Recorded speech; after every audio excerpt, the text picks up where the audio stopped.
I'm not really concerned about how society defines who I am. That sounds rebellious, but what I care about is if I am pleasing God. Certainly I make mistakes on a daily basis, but He forgives and keeps me focused on tomorrow and becoming a better man. I no longer want to be defined by my accomplishments. I want to be defined by how many people I help reach their accomplishments.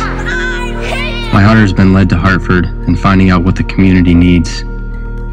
The children are so beautiful and have seen things that would be terrifying for even me to see at the age of 24.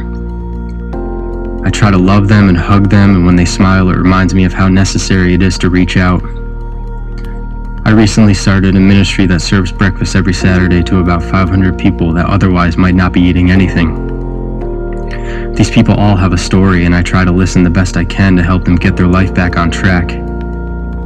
Loving on the community around me reminds me of my favorite hobby. Fly fishing takes constant care and extreme patience just to make a fish even glance at your fly.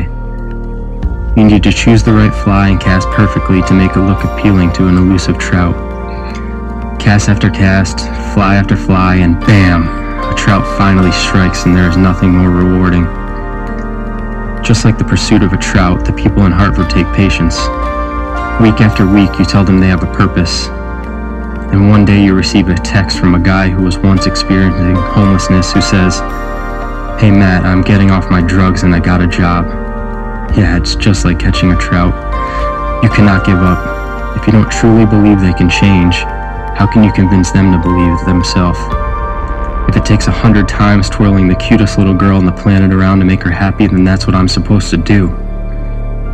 1 Corinthians 10:31 reads, "So whatever you eat or drink, or whatever you do, do all to the glory of God."